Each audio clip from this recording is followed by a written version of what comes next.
Hello there, comic book fans. It was another big week for me at the comic shop this week. I think I got 11 books it was. So let's start off here with X-O Manowar number 28, Armor Hunters. And interestingly enough, these Armor Hunters issues of X-O Manowar haven't had much X-O Manowar in them. They're all about sort of the backstory of the Armor Hunters, which has been interesting. I've been liking them. Can't say I quite like this cover, and oh man, that the light from above really emphasizes that little ding that's in this cover. Once again, I never notice this stuff when I'm at the store because I'm busy chatting. I get a ding cover. Oh well. It's only X-O Manowar. It's not like it's X-Men 94. But generally, X-O's a nice looking comic. Oh, look at. See, this story gives us backstory on all these armor hunters and takes place on far-off worlds with exotic stuff going on. A likable comic. I think they're relaunching X-O again. We'll see how that goes, but I'm liking the old X-O. We have Saga, which is looking awfully glary. There, now you can see the walrus a little better. I don't have a whole lot to say about Saga. It's a good comic. I've enjoyed it. I'll continue to enjoy it. It's not my. This is kind of a middle range comic for me. It's not my favorite. It's not my list favorite. It's somewhere in the middle.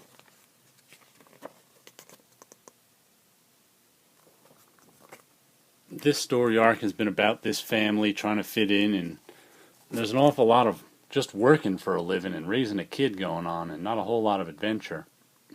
But we'll see what chapter 22 brings us. We have Revival number 23. This one took an interesting twist last issue, and I think the issue before it started, in that the Rural Noir by Tim Seeley and Mike Norton moved its location to New York City for part of the story. That was a kind of interesting change of pace from the whole small town setting to the big city setting. This is a good book, a good story.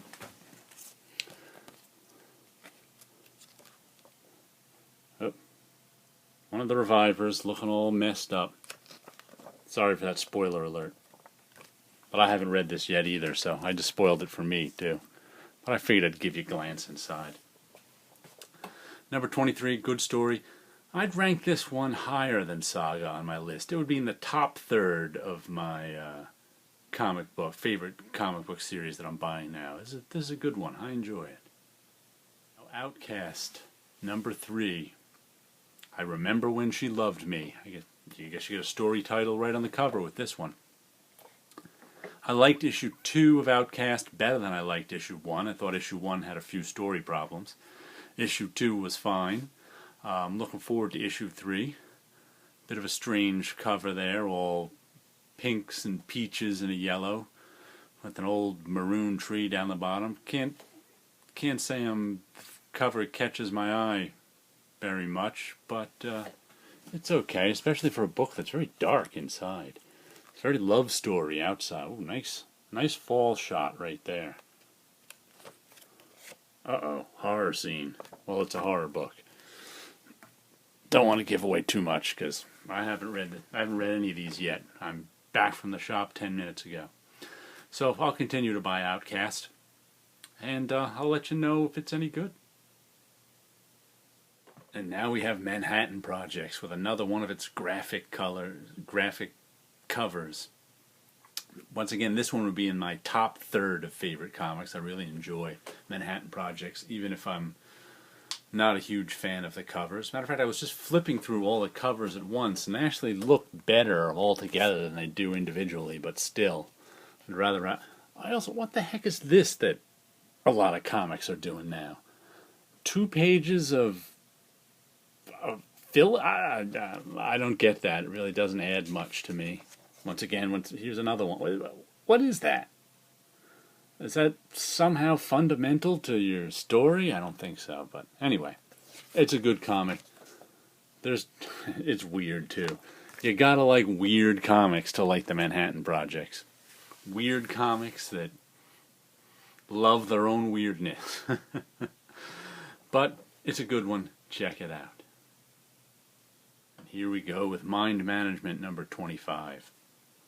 This would also be in my top third of all the comics I buy of favorites of them. I think I've said if I had 3 favorite books, Mind Management would probably be one of the 3, but I never make lists like that. But this is just such a fun comic. Once again, a weird one. Not as weird as Manhattan Projects, but weird in its own way. That's a strange cover, all right. I don't know what he's going for there. Oh, we got a back cover too with a skull. Is it a wraparound? Nope, it's 2 different covers. 2 different covers. When they make the comic look old like that, it always freaks me out every now and then when I'm picking up my... Oh, look, there's a weird fold in that. Look at that. I get all these imperfect comics, I tell you. Just happens.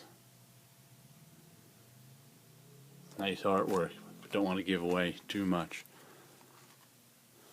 But often I don't look at my comics too closely because they're from my pull list and they're often not even on the shelf. I don't think they have any shelf copies of Mind Management at my local store, but the books I get are kind of so obscure sometimes that I get the only, there's a handful of copies in the store that all go to pull list customers.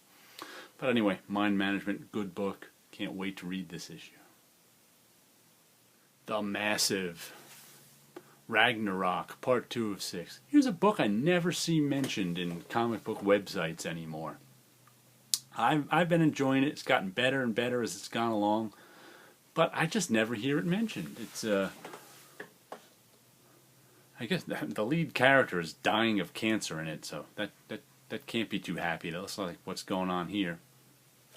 It's a good book, kind of post-apocalyptic, sailing around the world, trying to see what the heck went wrong. And we get a new story trying to see what the heck went wrong. I don't have much more to say about The Massive. It's on issue 26. If you haven't checked it out by now, give this story or the one right before it a try. Gru versus Conan. The second of 4 issues. The first issue was goofy fun, as you might expect it to be. Expect this issue to be more goofy fun. Sergio Aragonés and Mark Evanier both star in the beginning of it as they're trying to figure out how they could possibly make a Gru versus Conan comic. The Gru parts are drawn by Sergio. The Conan parts are drawn by Tom Yates.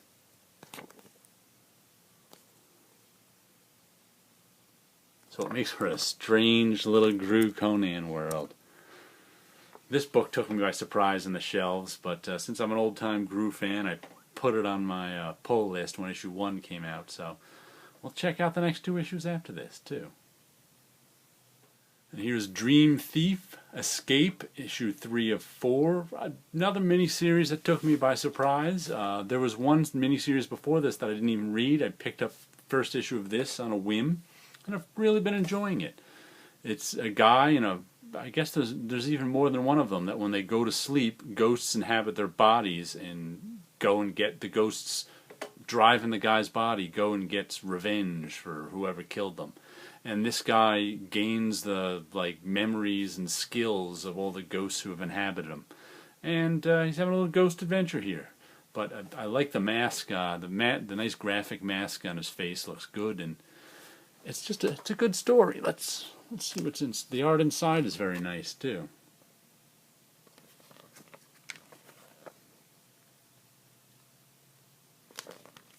Bright and colorful. Not oversaturated and over-rendered. Like I said, this miniseries took me by surprise, and I'm enjoying it thoroughly. It's by Jai Nitz and Tato Galusha. I don't think I've heard of those two before, but they'd make a good comic. And here is Wayward #1. I have no idea what this is about. I saw some positive stuff about it on the internet the last couple of days. I like this cover with the cats and the woman with glowing eyes.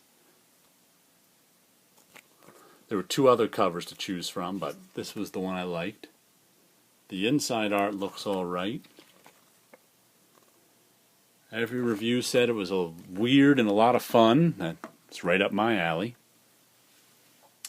So I'll give it a read and let you know how it is. And finally, remember this comic from last week where I couldn't decide which cover I wanted, so I went with this one?